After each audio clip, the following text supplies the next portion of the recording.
Hello, everybody. Hello, hello, hello. Good evening, whiners. Sorry we couldn't do coffee moaning this morning, just too much. It was just too frantic. We'd have had a heart attack. So I hope you're all well. And yeah, we finally got to see you and chat to you. So today... You're very formal. I know. Why? But that will all change in a minute, I'm sure. Well, I think we should change it now. Okay, go on. Reveal to them what you're not wearing. No. Okay. It's much more interesting down here. Really is. What was that?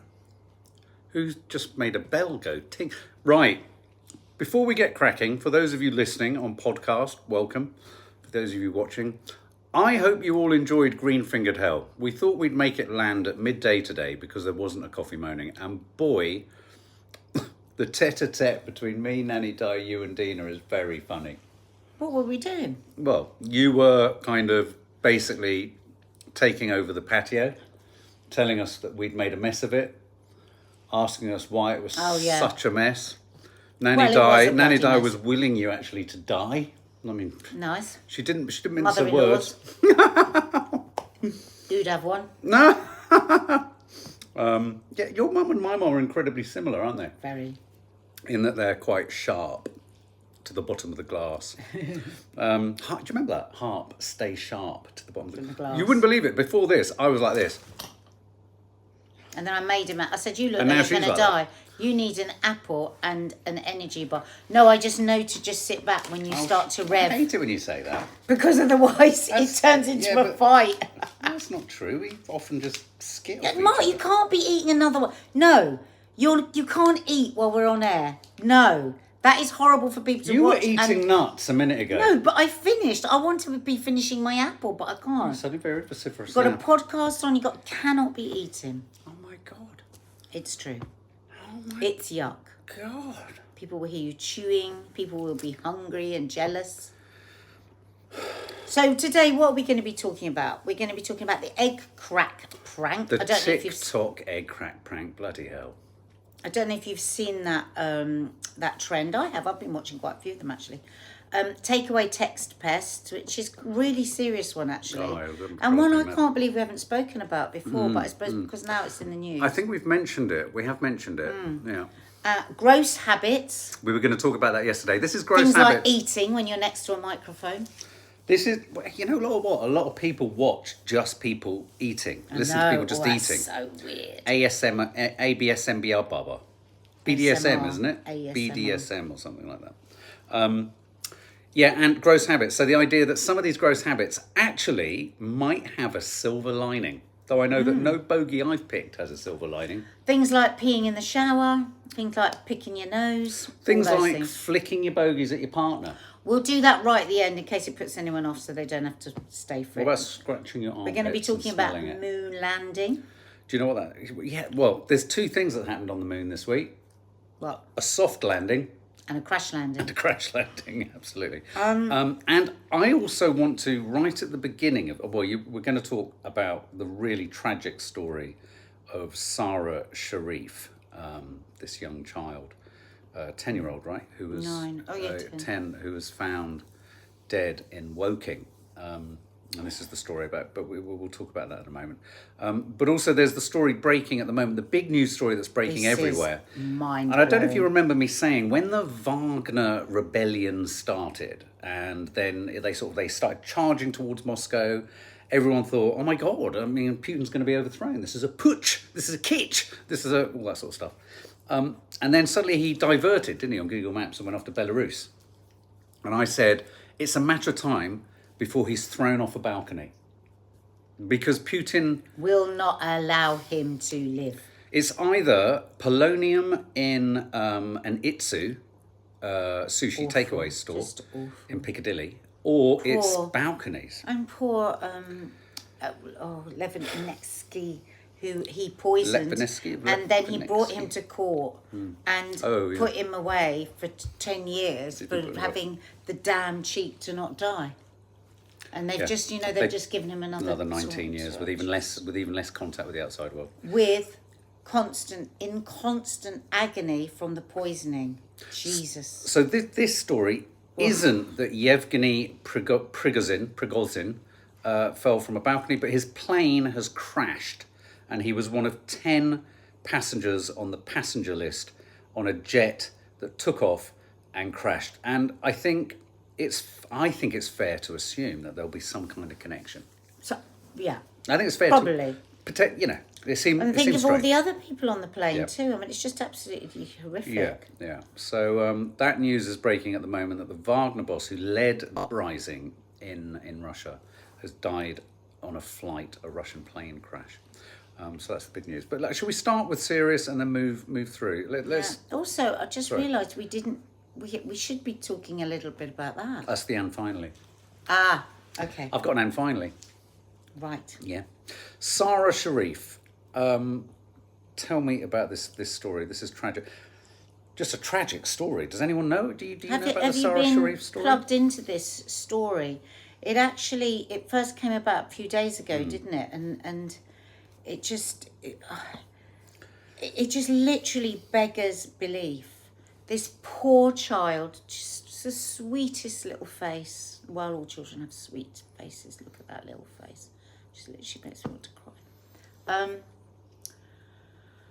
Was found dead in her home.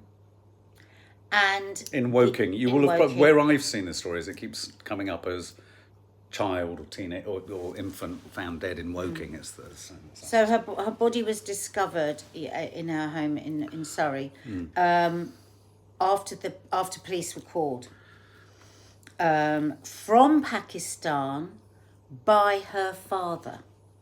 So he called the police from Pakistan and said to go and look at to check the house. So they went and found her body. Just awful. Anyway, the day before her body was discovered, police believe that the father, his partner, his brother, and now today the 13-year-old son all flew to Islamabad. Since they've done the post-mortem, they have found out, they say, likely to be historical injuries, fractures. I mean, God, that poor child. Yeah. So apparently the British embassy have put huge pressure on the authorities in Islamabad, and they have gone, that's seriously out on the hunt. And so far they've spoken to the brother. The brother, I think, is in custody. And the brother has said she fell down the stairs and broke her neck. That's the reason he's giving. So she fell down the stairs, broke her neck, and they all just went to Pakistan. And I am just so glad that the police are fully, investigating this. It's just tragic. The poor mother, because I believe he had custody, the father. The poor mother is absolutely desperate to know what happened. And she wants her son back because he's taken her 13-year-old son. It's just absolutely tragic. I mean, I've known people in the past who have had their, lived under the threat of their child being snatched and taken abroad and had those sorts of threats. And it's absolutely So Steph Schultz is asking, so the family moved after she was found dead? And then before she was found dead. And called the police. So they called the police from abroad? They called the police, apparently. I mean, the father called for the police. Obviously, I mean, what kind of a half-assed story is that anyway? So they were kind of trying to get ahead of the story. Multiple and extensive injuries that were historic. I mean, it's just, and apparently the police did have knowledge of them before, years before. And I just feel absolutely petrified for that 13-year-old boy, her brother. I mean, did he witness it? What did he see? What, just to be bundled out and back to Islamabad.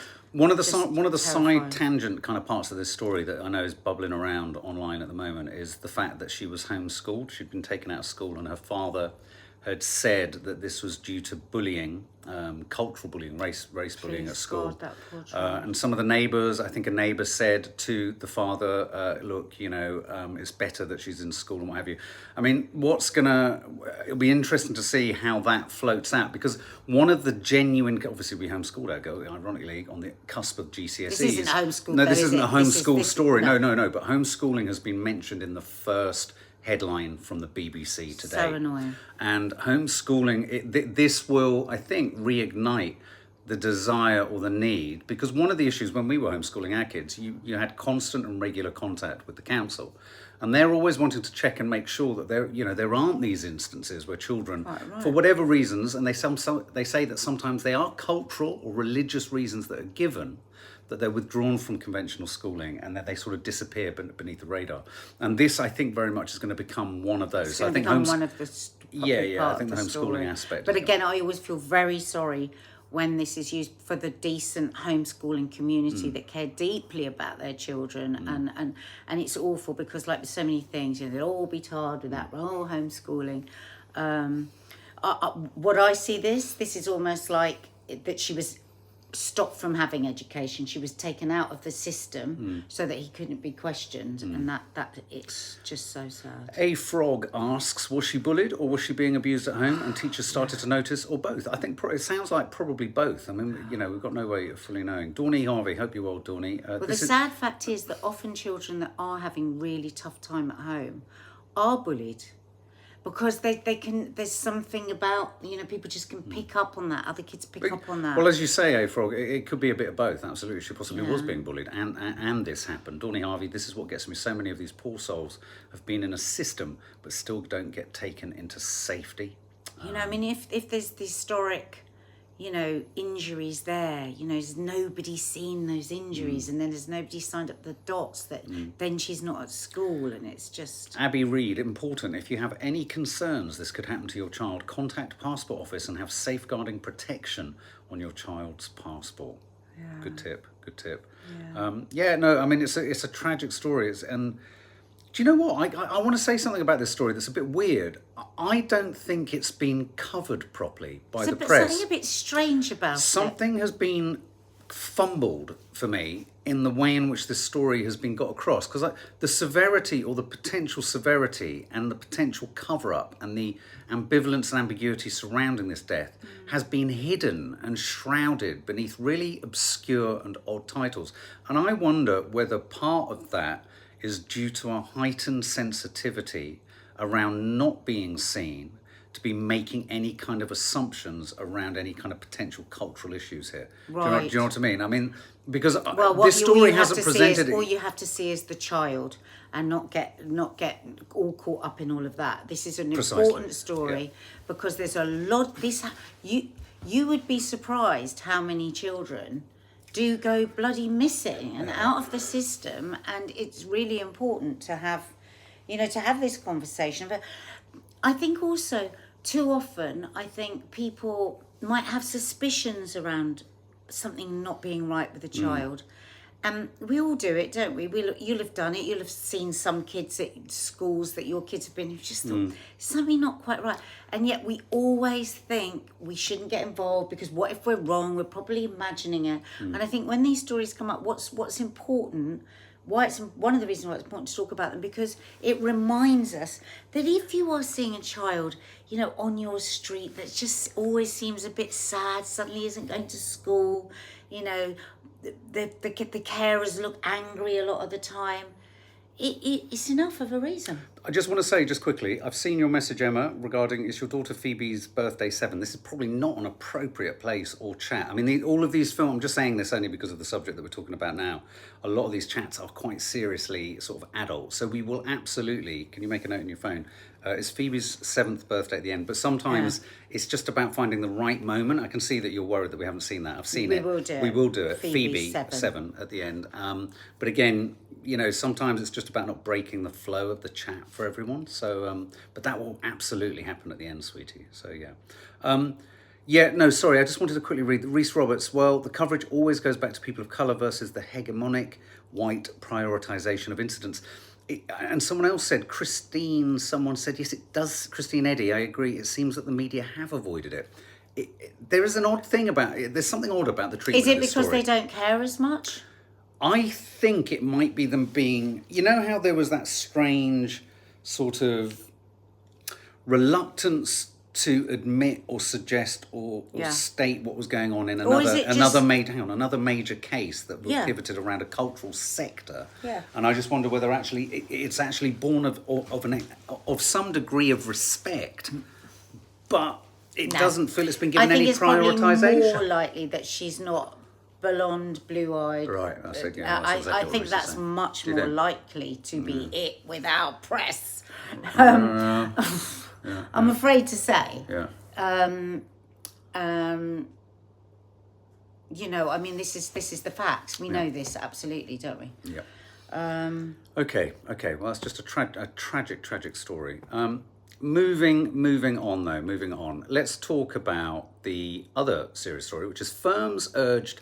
Now, you did something on your Instagram asking people if they'd experienced this. I know people have experienced this. Oh my God. Firms are being urged to stop text pests hassling customer for dates. Now, let me give you a simple example of this.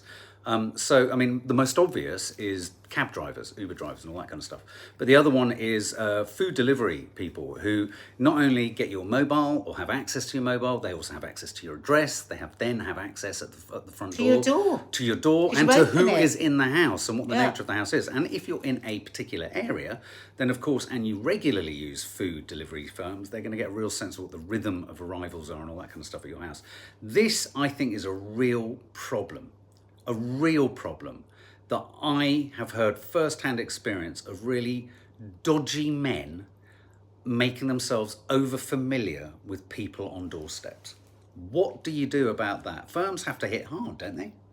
Or you should at least be given the opportunity on any kind of app to refuse delivery from a certain person, and yet then, as you rightly said, you run the risk of aggravating them. Well, yeah, because this happened to a friend of ours' daughter. This friend of ours was out, and she had some friends round, and they ordered a delivery, and this delivery guy was really, really suggestive with them, and nobody wanted to report him because they knew where they lived.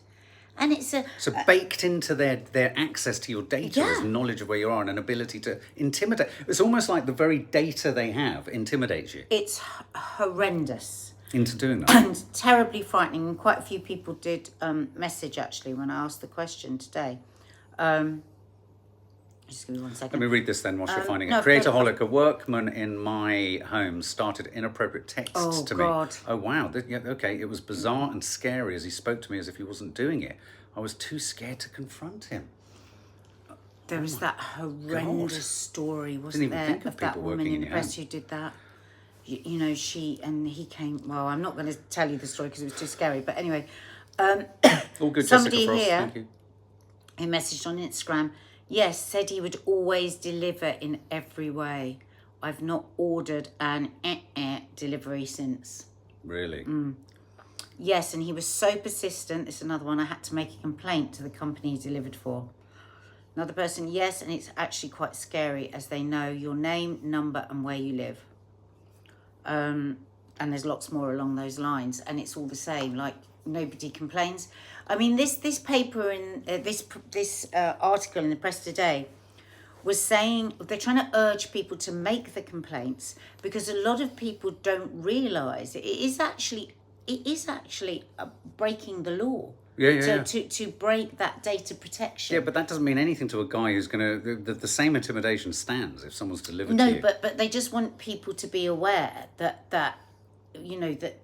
there should be a complaint, because when there are enough complaints, a person will get... But what women need to know is that if a complaint is made, it's not, that woman at number 32... Well, it has to be anonymous. It is, we have had 10 complaints, it's done, you're done. Yeah, Faith Goodman, Ring doorbells. Yeah, I mean, these CCTV doorbells that lots of people get up in arms about, privacy rights. I don't give a flying toss monkey about privacy rights if it means I can monitor what's going on. I don't care. I literally don't. I get it. I get this idea that we're all a big brother state and all that kind of stuff. If you're not doing anything that you're ashamed of, what's the problem?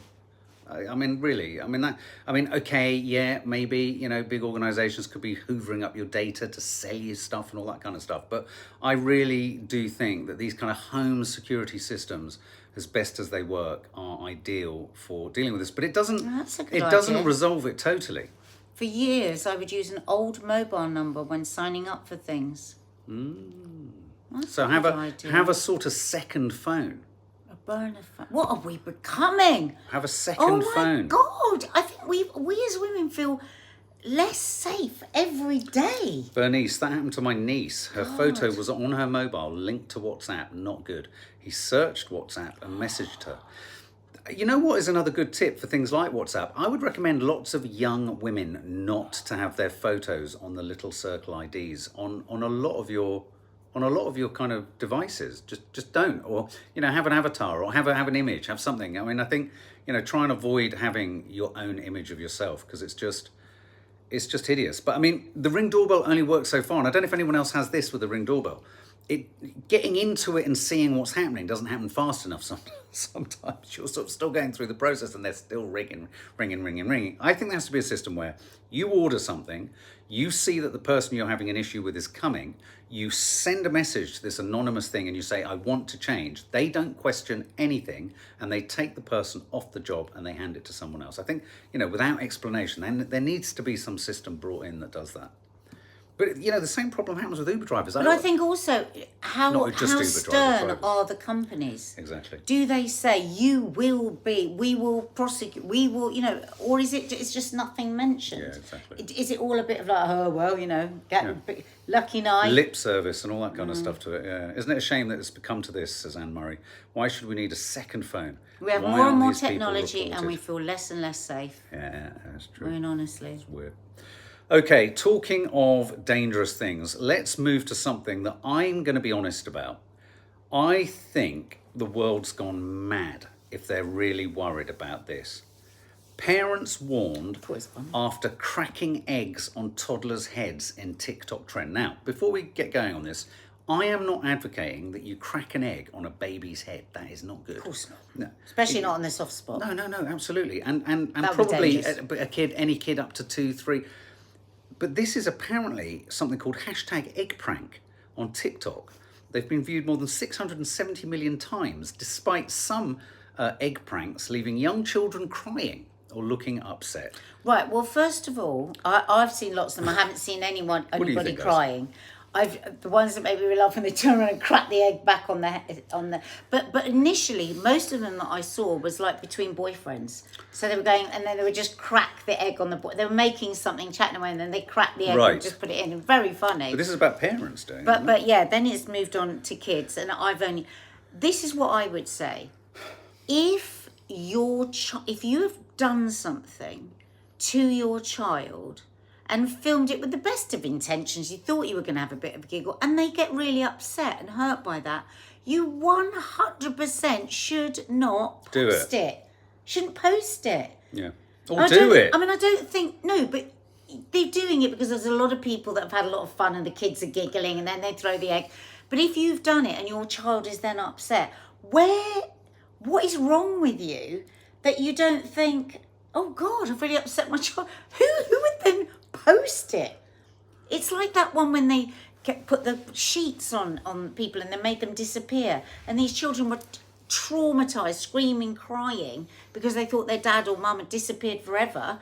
All the rest of the family are laughing, and then they post it. Have you seen the ones they do with that with the dogs? The dogs don't know where the hell anyone's gone. They're posting their child upset. No, don't get me wrong. So I just went into this saying, I don't like. Well, no, I think there's a bit of okay. I suppose I came at this story from the perspective of thinking, oh my God, we used to do all sorts of shit like this, throwing conkers at each other, and which is all fine, and dropping sometimes eggs on all people's of them go heads. wrong. What did we all grow up with? Oh, somebody's going to get hurt in a minute. Yeah, There's always somebody doing something in a family is going to get hurt. Stop tickling. Don't throw them around. Someone's going to vomit. And vomit. And this is it. But what we didn't used to do was post it on social media for the world to see. And I really believe that if your child is upset, can you imagine our children being upset and you immediately going to post it? The bit I don't understand is if you do this as a prank, and look, guys, you all know me well enough. This is the kind of prank I could have very easily done it. If I did it and Kiki or Maddie had been genuinely hurt or upset by it. Oh my God. The last thing I would do is post it.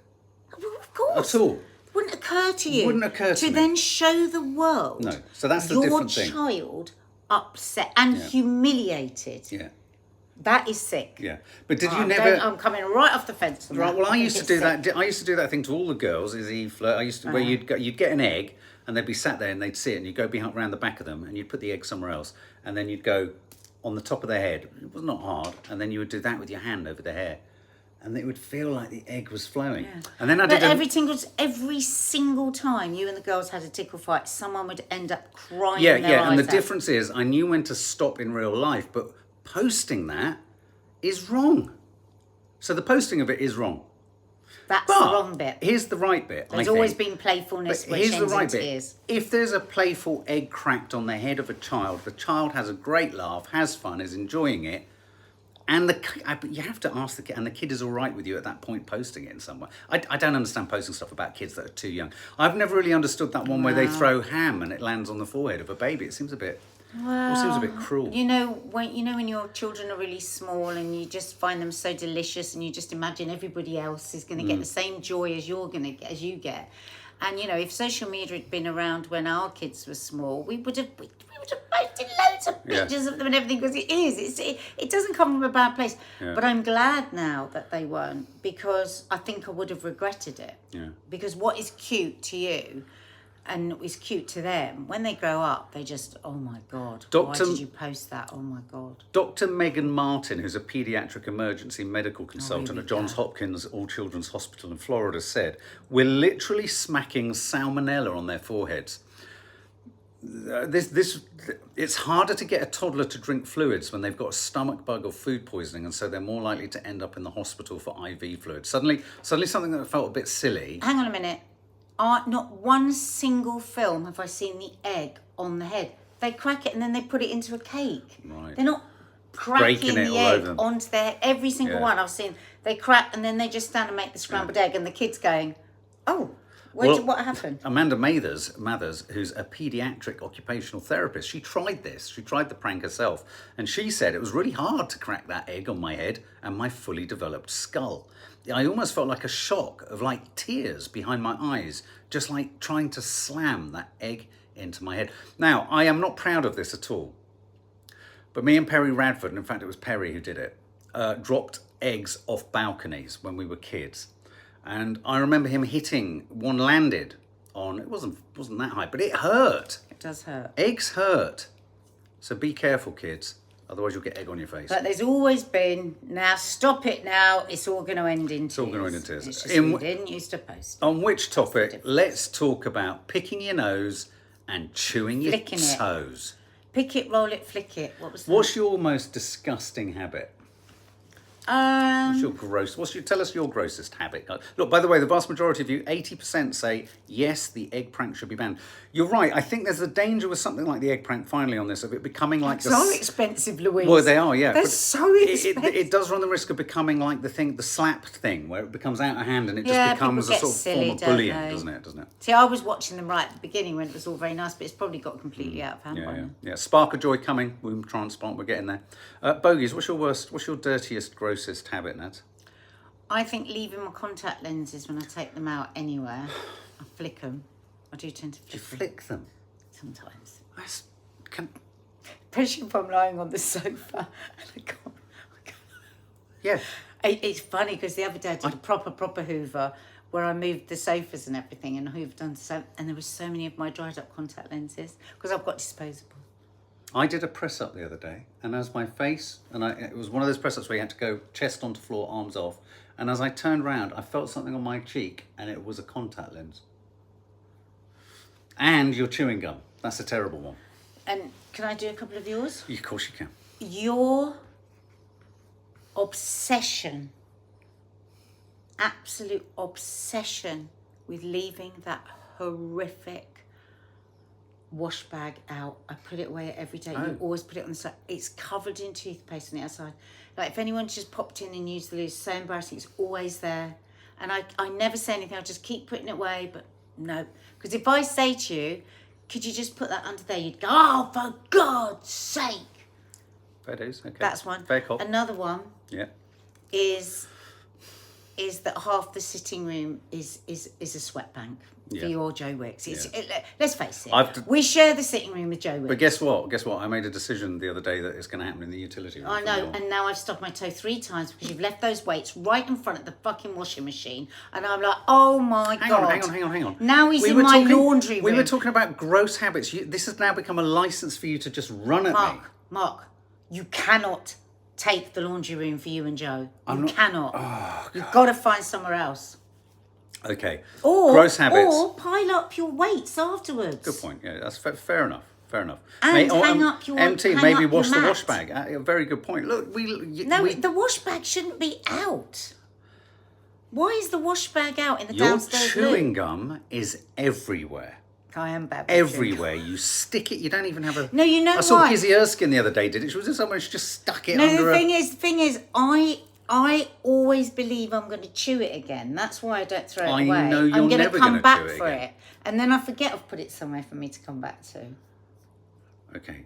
Other bad habits. Bad habits are me picking my fingers. Really bad. Really bad. Double dipping Nutella, somebody said. Double dipping. That's a good Somebody one. else said I can see this escalate. This is okay. So the good potty mouth. Apparently, swearing is thought to release stress. So I believe in swearing. this is but you always tell me not to fucking swear. Because when you swear, it's not nice. Fuckity fuck. No, fuck. Go here fuck, we fuck. go.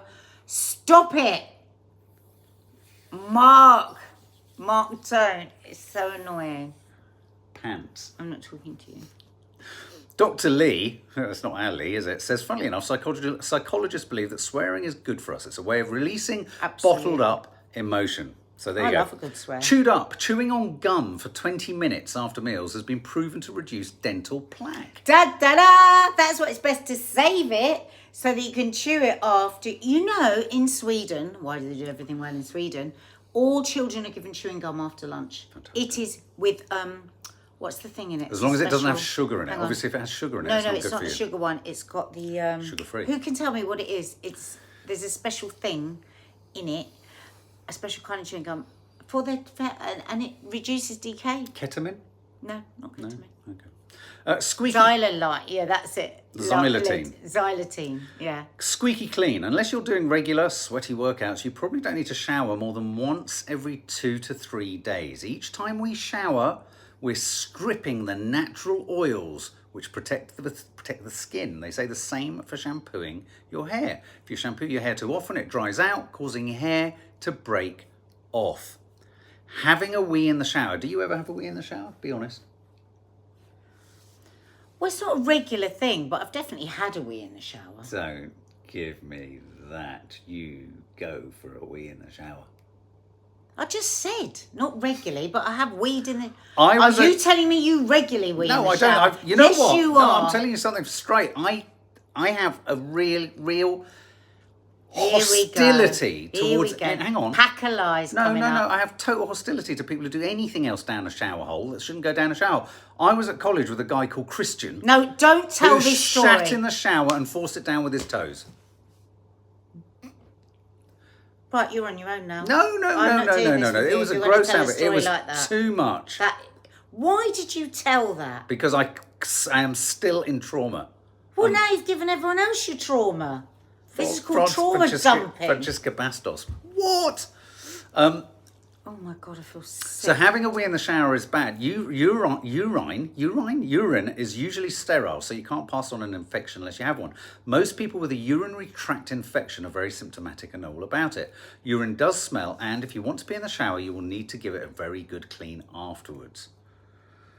Though they say it can weaken your pelvic floor muscles if you do it too often. For God's sake. The bad. Nail. Right, okay, so now these are bad ones. Nail biting, which I do so much. Oh, let's have a little talk about this. But let's have a little talk about this. Look, around 20 to 30% of the population do it. So I'm not my own. Hang on. You will be quiet for this. You are not going to interrupt me. What about people that gnaw chunks of flesh out of their fingers?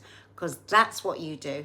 The other day, he said to me and Kiki, you better get out the car and get out the car quick. He said, I'm having this.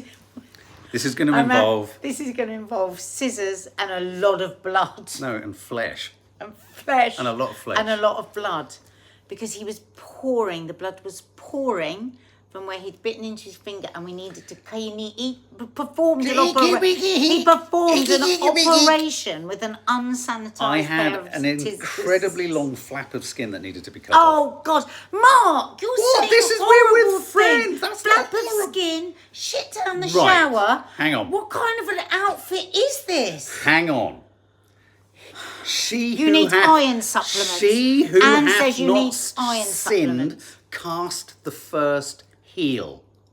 Let's talk about your heels on the sofa. My heels are perfect now. Well, this was the old days. Do you want to see how perfect my When heels are? I first met them. them. They are so gorgeous and soft. How do you get... Look at them. Oh, my God. I must admit, I did have the worst. What did you used to do in the old days? I used to pick them. She used to pick her heels. Okay, let's not go into it too much. That's too much. We've had shit down the shower. We've had... What else? Eating hair. That's not a good one. When was the last time you washed your water bottle? A recent study showed the average bottle harbours over 300,000 germs per square centimetre. Kay has had a piece of... She's only just bought a new... She had a piece of chewing gum stuck on the bottom of her water bottle for 18 months. And whenever she thought she might have lost that water bottle, she would go running, panic-stricken, looking for it. Frankie Bridge said she couldn't sit next to her anymore because of it. One of the others is never use someone Joking, not serious. Never use someone else's toothbrush. It's bad. You can share all sorts of lurgies. But what about if you snog someone then? Never share anyone's tongue. Yeah, but you're not digging your tongue into someone's gum crevice, are you? Oh! You said too many horrible things. Gum crevice. Gum. Sorry. Gum. I can't say it. Gum crevice. Gum crevice. Gum crevice. Shit in the shower. What was the other horrible Shit one? in the shower. Shit in the shower. It was a shocking moment. It's made me feel sick. My mate Nick couldn't go in the shower. He was like, I'm never going in there again. Well, I would never, ever go in that shower again. I would get him to find us all a new flat, and we'd leave him in the one with the shit in the shower. They were in halls of residence. Disgusting. It was in halls of residence. What is wrong? It was the one shower for 9 dormitory to beds. That is so messed up. I thought it was what all Americans did. He was one of the first Americans I'd met. I was like, bloody hell, Americans shit in showers. They do not. I know they don't. I thought they did. I was like, Christian. Well, you could totally stupid. Well, I was only 19. Yeah. How did you find out? He told us whilst we were all baked. He told you? Yeah, we were all out of our heads. We were off our skulls. Oh, did he do it because he was stoned? I don't know. He said he just said, I had a shower the other day and I just took a great big shit. Oh, right. Don't say it again. Okay. Okay, well, this is not a euphemism for it, but let's talk about the moon landing. So India have managed to land the, what's it called? It's Chandrayaan-3. Chandrayaan-3 mission. They've landed... Oh, look, it looks exactly like a Space Invader. Yeah. It looks... Space Invaders. It looks just like a Space Invader. Invader. Exactly like... Oh, Mark, that's not real. Yeah. This is going to turn out to not be real like the last time man landed on the moon. It doesn't look real, does it? It looks like a tiny Space Invader. Anyway, they've managed to land on the dark side of the moon, which is another way of describing Christian's bottom, who shat in the shower. So yeah, they've landed. But of course, Russia crashed into the moon. They couldn't do it. So India are absolutely cock-a-hoop. What I find amazing is every time I hear that Russia crashed into the moon, I'm thinking, is that going to affect the moon? Babe, the moon is because nobody fucking seems enormous. to be very worried about a crash in the moon. Babe, it would have been like this. So this is the moon. It would have been like... The moon is big. It looks small. Yeah, I'll give you that. You look in the sky, it looks small. And so you're thinking, if something this big... It's called perspective, babe. Is that chemistry? Yeah.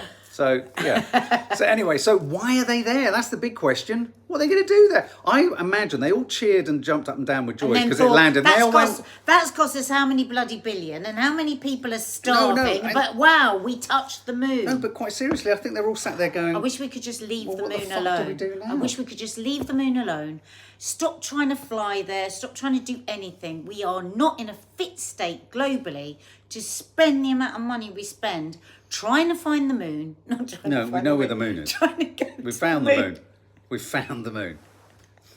What they're trying to find out, apparently there's water at the South Pole of the moon. Yeah, we so want we to go can and live up there. muck up somewhere else. You're damn straight. Well, no, we've had our chance. We've mucked it up. You're damn It's our straight. fault, We're and we've moving got to the put moon. up with it.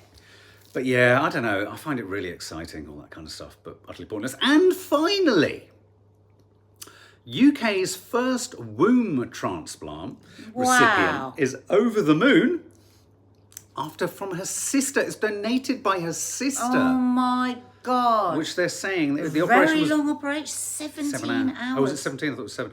Well, that's what well, I might have got that wrong. That's what I heard. 9 hours and 20 minutes it lasted. Churchill Hospital. Is that for both of them? Maybe it's the first one and then I the don't know. You're now. Are you doing algebra? I think so. The 34-year-old married woman received the womb during an operation that lasted 9 hours 20 minutes in Oxford.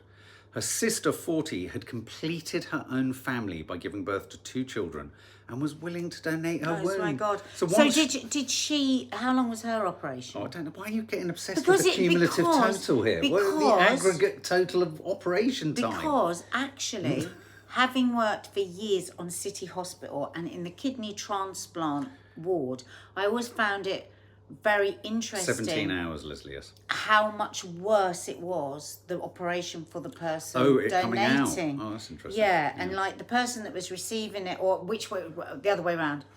And so I just wondered if it was the same with this, whether there was a Professor Smith, the surgeon, said this is quite remarkable, but also admitted that it was probably the most stressful week in my surgical career, but also unbelievably positive too. I just think that aspect of a sister who's decided that she has her family and and hands her womb up, there couldn't be anything more profoundly magical or meaningful, could there, between sisters?